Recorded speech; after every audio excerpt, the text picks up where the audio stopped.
जीवन में हर व्यक्ति कुछ न कुछ कर्म करता है। भगवान श्री कृष्ण गीता में स्वयं कहते हैं कि कोई भी मनुष्य क्षण भर भी कर्म किए बगैर नहीं रह सकता है। व्यक्ति के कर्म ही उसे ऊपर उठाते हैं और कर्म ही ऊंचाई से उठाकर जमीन पर भी पटक सकते हैं। हमारे जीवन में किस तरह से हमारे इरादे, हमारी इच्छाएं और हमारी भावनाएं हमारे आचरण को और हमारी क्रियाओं को प्रभावित करते हैं और कैसे इन सब का संबंध कर्म से है। मनुष्य जैसा कर्म करता है वैसा ही फल भोगना पड़ता है। इसलिए व्यक्ति को सोच समझकर ही अपने कर्म करने चाहिए। आइए जानते हैं क्या कहते हैं कर्म नियम। नमस्कार मित्रों, आपका हमारे चैनल वैदिक ओंकार में हार्दिक स्वागत है। ऐसी ज्ञानवर्धक प्रस्तुति के लिए हमारे चैनल को लाइक, शेयर और सब्सक्राइब करें। अगर आप भी सत्य की खोज के राही हैं तो कमेंट बॉक्स में अपने इष्ट देव का नाम लिखें। कर्म का क्या अर्थ है? संस्कृत भाषा में कर्म का अर्थ है कार्य या क्रिया। वे सारी क्रियाएं जो न सिर्फ हम शरीर द्वारा करते हैं लेकिन अपने मन और वाणी द्वारा भी करते हैं, उसे कर्म कहते हैं।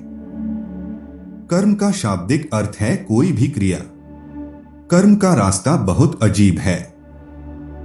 जितना आप इसे समझते हैं यह उतना ही आपको आश्चर्यचकित करता है। कर्म के कारण ही कोई व्यक्ति कमजोर हो जाता है और कोई व्यक्ति शक्तिशाली। कर्म ही किसी को गरीब तो किसी को अमीर बनाता है। इस संसार में जो भी संघर्ष हो रहा है वो सब कर्म बंधन के कारण ही है।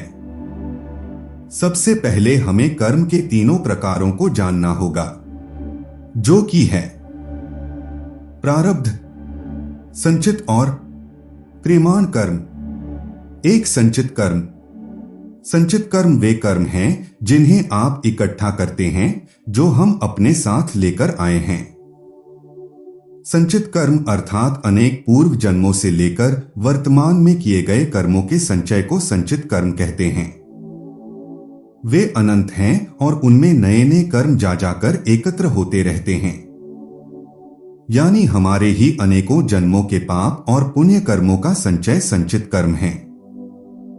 उदाहरण के रूप में कोई आपका अपमान करे और आप क्रोधित हो जाए तो आपके संचित कर्म बढ़ जाते हैं, परंतु यदि कोई अपमान करे और आप क्रोध ना करें तो आपके संचित कर्म कम होते हैं। प्रत्येक जन्म में किए गए संस्कार एवं उसके फल भाव का संचित कोष तैयार हो जाता है। यह उस जीव की व्यक्तिगत पूंजी है जो अच्छी या बुरी दोनों प्रकार की हो सकती है। यही संचित कोष संचित कर्म कहा जाता है और मनुष्य इसे हर जन्म में नए रूप में अर्जित करता रहता है। इस तरह संचित कर्म का संबंध मानसिक कर्म से भी होता है, जैसे ईर्ष्या, क्रोध, बदला लेने की भावना अथवा क्षमा, दया इत्यादि की भावना मनुष्य में संचित कर्मों के आधार पर ही पाई जाती है। अशुभ चिंतन में अशुभ संचित कर्म व शुभ चिंतन में शुभ संचित कर्म बनते हैं। हम अपने संचित कर्मों को प्रार्थना, सेवा और लोगों में प्रेम व आनंद बांटकर भी समाप्त कर सकते हैं। सत्संग सभी प्रकार के नकारात्मक कर्मों के बीजों को नष्ट कर देता है। 2 प्रारब्ध कर्म। प्रारब्ध को दूसरे शब्दों में भाग्य कहते हैं। हमारे संचित कर्म में से थोड़ा सा अंश मात्र कर्मों को जो हमें इस जन्म में भोगना है उसे प्रारब्ध कर्म कहते हैं। हमारे जन्म से पहले हमारे कर्मों के अनुसार हमें इस जन्म में किसके घर में जन्म लेना है वो हमारे प्रारब्ध कर्म से निर्णय होता है। तो संचित कर्म में से थोड़ा सा अंश मात्र को निकालकर हमारा भाग्य निर्धारित किया जाता है। यानी हमारे ही किए गए पाप पुण्य कर्मों में से कुछ पाप पुण्य कर्मों का फल हमें इस जन्म में भोगना पड़ता है, जिसे प्रारब्ध कर्म करते हैं। एक चालक है, सतर्कता पूर्वक गाड़ी चलाता है तथा गाड़ी भी पूर्ण व्यवस्थित स्थिति में रखता है। वह पहाड़ी के ढलान पर सतर्कता पूर्वक जा रहा होता है कि अकस्मात भूस्खलन के कारण सड़क टूट जाती है और एक दुर्घटना होती है। यह भूस्खलन पर उसका कोई नियंत्रण नहीं था, अतः यह उसका प्रारब्ध था। सरल शब्दों में, हमारे जीवन में जो अच्छा बुरा घटित होता है, जिन पर हमारा नियंत्रण नहीं है, वो प्रारब्ध है। इन पर हमारा नियंत्रण इसलिए नहीं होता क्योंकि भगवान हमें प्रेरित करते हैं कर्मों के फल को भोगने के लिए। अगर भगवान हमें प्रेरित नहीं करे तो कर्म का फल मिलेगा कैसे? श्री कृष्ण कहते हैं, कर्मण्येवाधिकारस्ते मा फलेषु कदाचन।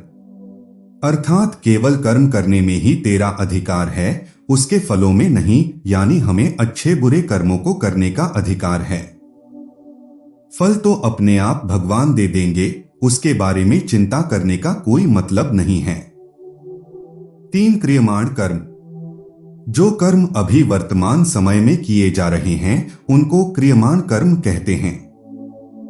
यानी वर्तमान में होने वाले प्रत्येक पाप और पुण्य कर्मों को क्रियमाण कर्म कहते हैं। कुछ लोग ऐसा सोचते हैं कि सब कुछ प्रारब्ध कर्म अनुसार होता है, परंतु भाग्य तो हमारे ही कर्मों का फल है।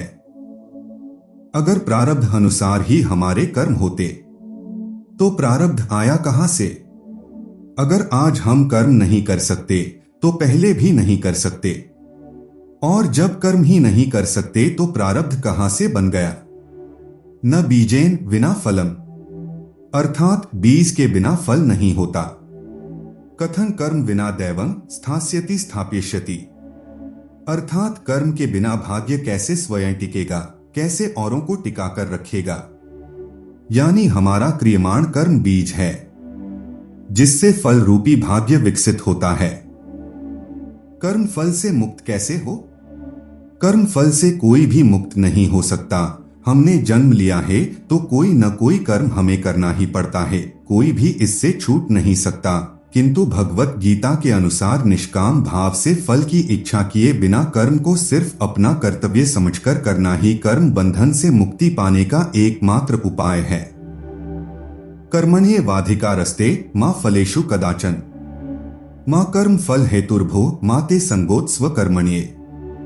भगवान श्री कृष्ण कहते हैं कि निष्काम कर्म ही कर्मयोग की श्रेणी में आता है।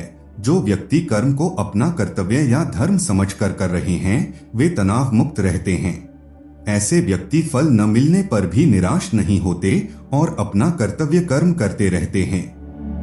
सुख दुखे समे कृत्वा लाभालाभो जया जया, ततो युद्धाय युज्यस्व नैवं पापम वाप्स्यसि। अर्थात कर्तव्य के पालन हेतु युद्ध करो, युद्ध से मिलने वाले सुख दुख लाभ हानि जय पराजय को समान समझो। यदि तुम इस प्रकार अपने कर्तव्य का निर्वहन करोगे तब तुम्हें कोई पाप नहीं लगेगा। धन्यवाद। हमारी प्रस्तुति को देखने के लिए दिल से आभार, और हमारा वीडियो पसंद आया हो तो लाइक, शेयर और सब्सक्राइब करें और इसे ज्ञान के इच्छुक अन्य लोगों के साथ साझा करना न भूलें।